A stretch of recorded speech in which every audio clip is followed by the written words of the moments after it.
President Donald Trump said the US will take over and own Gaza as part of a plan to turn it into the Riviera of the Middle East. The US Senate has confirmed Pamela Bondi as Attorney General. President Donald Trump signed a statement to bring back a tough policy on Iran. This policy is meant to stop Iran from getting a nuclear weapon and to limit how much oil it can sell.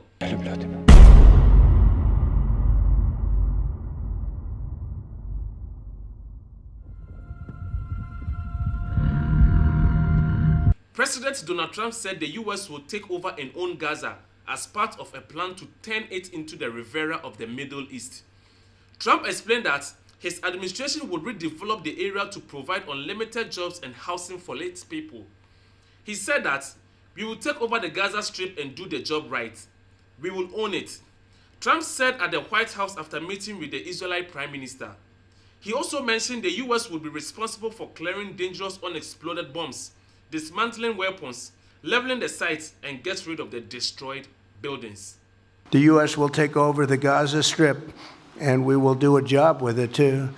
We'll own it and be responsible for dismantling all of the dangerous unexploded bombs and other weapons on the site, level the site and get rid of the destroyed buildings, level it out, create an economic development that will supply unlimited numbers of jobs and housing for the people of the area. Do a real job, do something different. Just can't go back. If you go back, it's going to end up the same way it has for 100 years. And here is my thought. The idea of US owning Gaza might sound like a form of imperialism and could raise concerns about the sovereignty and self-determination of the Palestinian people. Gaza is a politically sensitive area, and forcing such an intervention could lead to further instability and backlash, especially from the local population and other Middle Eastern countries. While Trump's promise to clear bombs and rebuild could sound appealing, the reality might be much more complicated.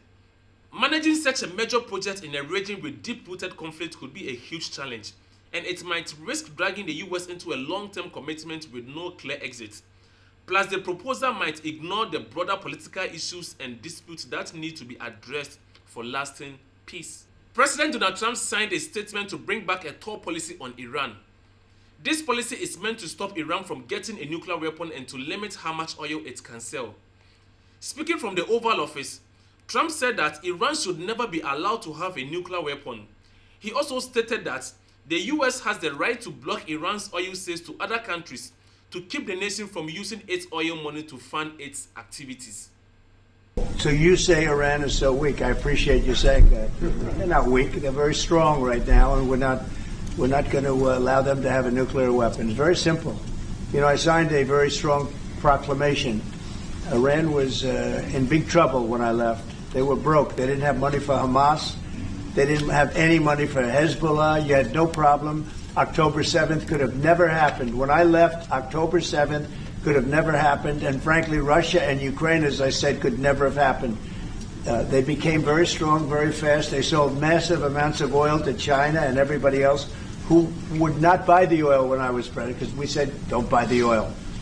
And they became very rich very quickly. But they're not weak. They're not weak. They're strong. Doesn't mean they won't be weak.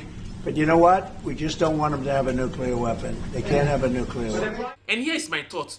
You might think that Trump's speech is pretty strong and clear about the US taking a firm stance on Iran's nuclear ambitions and oil exports. It sounds like he's aiming to protect national security and prevent Iran from using its resources to further its nuclear program. You might agree with the idea that the US has the right to block Iran's oil sales, especially if it helps to stop the spread of nuclear weapons. On the other hand, you might wonder about the potential consequences of such policies, like whether it could make tensions with Iran even worse or affect global oil markets. It feels like a bold move, but not without risk. The US Senate has confirmed Pamela Bondi as Attorney General, making her the latest addition to President Donald Trump's administration. On this vote, the yeas are 54, the nays are 46. The nomination is confirmed. Under the previous order, the motion to reconsider is considered made and laid upon the table, and the President will be immediately notified of the Senate's action. Mr. President, Mr. Leader. You might feel that Pamela Bondi becoming the new Attorney General is a strong move for Trump's administration. She has experience as a former Attorney General of Florida, so she knows the job and understands legal matters well. With her confirmation, it seems like Trump is adding someone with a lot of political experience to his team, which could help him push his legal and policy agenda forward. Alright guys, thank you for sticking around and like the video, and don't forget to leave your comment about what we have discussed so far. Thank you and hope to see you in the next video.